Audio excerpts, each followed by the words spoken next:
Halo semua, ya kita baru saja melaksanakan pesta demokrasi seperti yang teman-teman ketahui. Ya pemilu baru aja terjadi, pemilu tahun 2024. Kita udah milih presiden yang mau kita pilih, kita udah milih wakil rakyat yang mau kita pilih, dan sekarang waktunya kita menunggu kan. Ya pilihan bisa sangat banyak sekali kan, dan bisa sangat variatif sekali antara satu sama lain. Antara satu circle gitu, antara satu teman, antara satu kelompok, atau satu geng mungkin bisa beda pilihan. Tapi ingat, ya apapun itu, apapun beda pilihannya, bagaimanapun caranya memilih atau bagaimanapun cara kita memahami pemimpin yang pantas atau enggak, yang kita pilih atau enggak, jangan sampai memutus tali silaturahmi yang sudah lama dibangun, jangan sampai membuat kita berantem, jangan sampai membuat kita ribut, karena ya itulah politik gitu loh. Jadi jangan kaget nanti kita milih A, ternyata seiring berjalan waktu A berkoalisi dengan B, ternyata B dan C bertentangan, besoknya berkoalisi lagi, yang awalnya koalisi jadi bertentangan ya. Halo Sobat Negeriku, gue Ferry Irwandi dan ini pesan gue untuk negeri.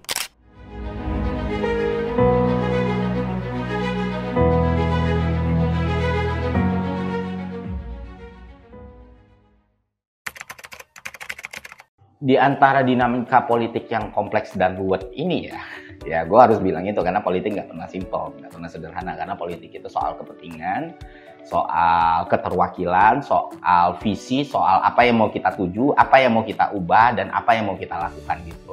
Jadi nggak mungkin kita memahami politik secara sederhana.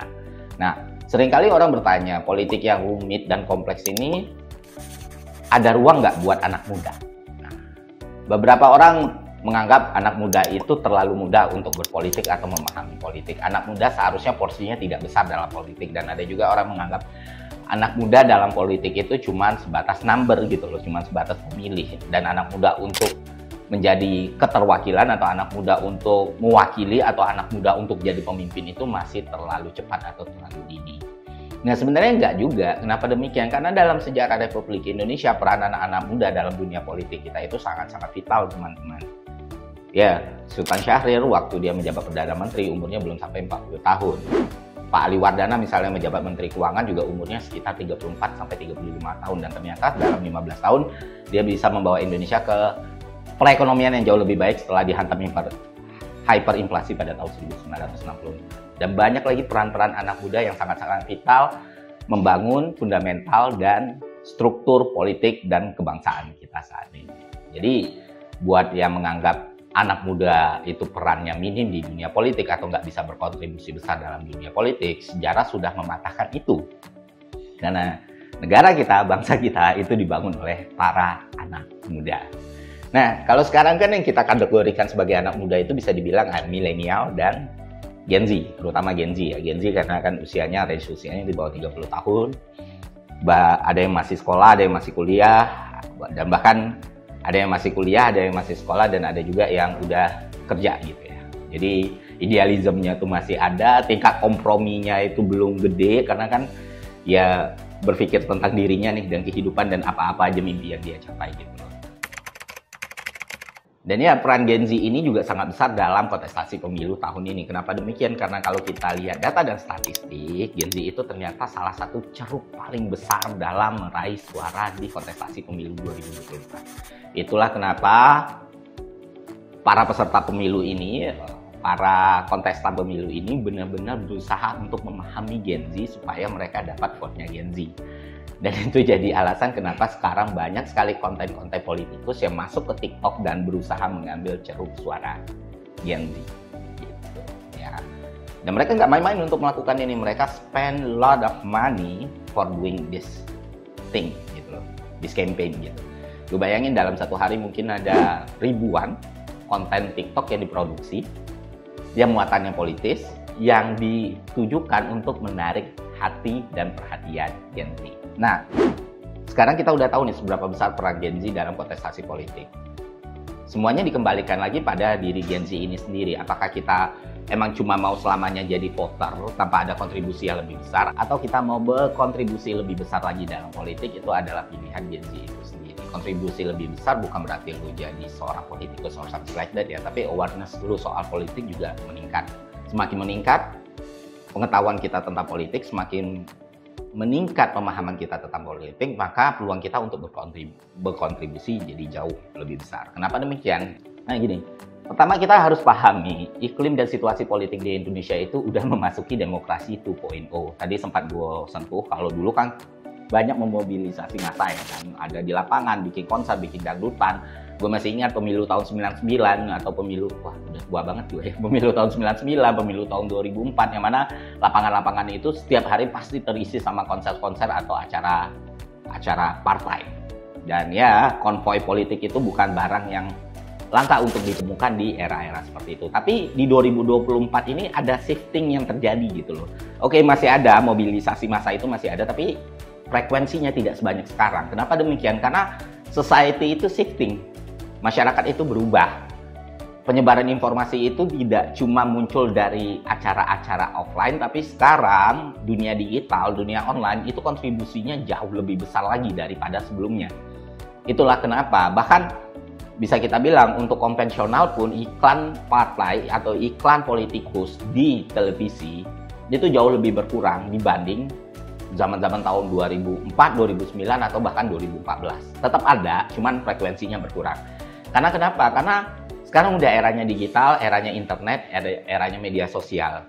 Dan kalau kalian tanya nih partai-partai politik yang kemarin ikut kontestasi, salah satu pengeluaran mereka terbesar ya biaya ads dan media untuk develop konten dan penyebarannya di TikTok, Instagram, dan berbagai sosial media yang lain. Itulah kenapa kita bisa sebut era ini udah masuk ke demokrasi 2.0 karena pemanfaatan digital dan teknologi ini. Yang mana kita lah pemain utamanya, Bapak Ibu semua, teman-teman semua, kawan-kawan semua. Hal yang baik dari demokrasi 2.0 ini adalah penyebaran informasi itu barriernya udah nggak gede lagi. Semuanya itu secara flawless itu bisa tersebar gitu loh. Bahkan ketika kita nggak mencari pun, itu akan muncul di kepala kita atau akan muncul di mata kita atau akan terdengar di telinga kita. Tapi bagian yang emang harus kita waspadai adalah filter dan saringan informasi. Bagaimana kita menyikapi informasi itu benar atau tidak, black campaign atau tidak, dan bisa dipertanggungjawabkan atau tidak. Itulah kenapa kita perlu melakukan validasi ulang, verifikasi ulang, dan cross check lagi setiap sumber informasi yang kita dapat. Nah, kalau kita udah berhasil melakukan hal-hal seperti ini, maka demokrasi 2.0 itu bisa jadi sesuatu yang bermanfaat buat kita semua. Tapi kalau enggak, itu bahkan bisa menimbulkan dampak yang lebih buruk. Bisa aja kita kemakan fitnah, bisa aja kita mempercayai sesuatu yang bohong, dan bisa aja kita terpantik emosinya dan melakukan hal-hal negatif yang lain, atau melakukan hal-hal negatif yang merugikan orang lain dan sekeliling kita. Nah, walau demikian, gue bisa bilang pemanfaatan digital dan teknologi ini bisa ngedrive kita ke sesuatu yang lebih bermanfaat. Apa itu? Yaitu pendidikan politik. Pendidikan politik itu adalah sesuatu yang gue rasa perlu dipahami generasi muda saat ini ya. Kenapa demikian? Karena demokrasi 2.0 udah membawa semua posibilitas yang dulu bahkan nggak bisa tersentuh dan sekarang menjadi tersentuh. Itulah kenapa kita pun harus siap. Kita pun harus memahami esensi dari politik itu sendiri. Kenapa demikian? Karena kalau pemahaman dan knowledge kita soal politik itu benar-benar kosong dan nol, kita nggak ubahnya kayak angka gitu loh. Cuma dilihat sebagai komoditas politik, tidak dilihat sebagai salah satu pihak yang berperan dalam politik. Tapi ketika knowledge kita, pemahaman kita tentang politik itu lebih meningkat, maka itu akan menaikkan standar atau menaikkan bar bagi para politikus kita untuk melakukan campaign atau melakukan semua jualan politiknya kepada diri kita. Kenapa demikian? Karena kalau mereka mengeluarkan hal-hal yang tidak bermutu, maka itu nggak akan kemakan sama kita. Jadi kalau kita mau politik Indonesia itu jauh lebih baik dari substansi ataupun kemasannya, maka partisipannya, maka voternya juga harus memiliki pemahaman politik yang jauh lebih baik juga, sehingga kebijakan-kebijakan yang diambil itu bisa lebih terkontrol. Tapi kalau kita quote and quote gue bilang nggak paham atau sama sekali buta soal politik, maka para pemangku kepentingan, regulator ataupun pemerintah tidak akan melihat itu sebagai urgensi yang harus dilakukan. Kebijakan-kebijakan bisa aja dasarnya politis, bukan lagi kebutuhan. Kebijakan-kebijakan bisa saja semuanya berdasarkan kepentingan, tidak lagi memperhitungkan kebutuhan masyarakat. Itulah kenapa pendidikan politik buat generasi muda, terutama Gen Z, itu menjadi semakin diperlukan. Gitu. Satu lagi, kita berharap karena negara kita ini negara demokrasi, maka negara kita bisa menjamin semua kebebasan berpendapat dan berekspresi. Terlebih kalau itu tidak melanggar aturan hukum ataupun menimbulkan konsekuensi yang buruk buat orang lain, dan dilakukan dengan cara yang benar ya. Nah, kenapa ini perlu? Karena ya namanya demokrasi harus bebas dari ketakutan dan ancaman. Yang namanya demokrasi, semua masyarakat itu harus punya kenyamanan dan rasa aman untuk mengutarakan semua pendapat politiknya. Nah, ketika pendidikan politik kita bagus dan hukum pun menjamin keamanan dan kebebasan berpendapat ini, maka apapun yang disampaikan dalam ruang publik, apapun yang kita sampaikan sebagai masyarakat, apapun aspirasi kita, kualitasnya bisa lebih terjaga nih. Karena hukumnya udah menjamin, knowledge-nya udah ada gitu. Nah, itulah kenapa kebebasan, itulah kenapa jaminan dan perlindungan atas kebebasan berpendapat dan berekspresi itu tetap harus dipertahankan dan tetap harus diperjuangkan gitu. Lalu setelah kita memahami itu semua, kita memahami esensi dari demokrasi 2.0, kita memahami esensi dari pendidikan politik, kita memahami soal kebebasan berpendapat dan berekspresi, maka kita juga bisa memanfaatkan yang namanya inovasi teknologi dalam demokrasi. Kenapa demikian? Karena ya di 5 tahun lagi atau 10 tahun lagi, kita semua udah berada di usia yang lebih matang dengan pengetahuan yang lebih banyak. Dan teknologi terus berkembang dan dinamis. Teknologi itu makomnya harusnya itu membuat sesuatu yang sulit menjadi lebih mudah, ya kan? Itulah kenapa dinamakan inovasi. Dan ya, soal inovasi ini, soal perubahan ini, soal kebaikan ini bisa dilakukan oleh generasi kita sekarang. Misalnya selama ini kita ngerasa, oh ada masalah nih dalam politik kita atau sistem politik kita yang ternyata bisa diubah by inovasi teknologi, yang ternyata bisa diperbaiki by inovasi teknologi. Kalau misalnya hari ini kita butuh 2 atau sampai 1 bulan untuk menghitung real count, dengan inovasi teknologi, waktu itu bisa dipercepat.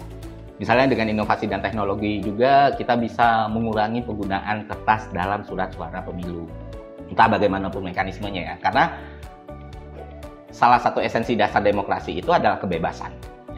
Jadi untuk kita melakukan inovasi, melakukan riset and development, kita membuat sesuatu terobosan yang baru juga tidak dikekang untuk sistem yang lebih baik. Itulah kenapa inovasi teknologi itu bisa berdampak baik pada demokrasi kita. Sehingga demokrasi kita lebih transparan lagi, lebih akuntabel lagi, dan lebih bisa dipertanggungjawabkan lagi.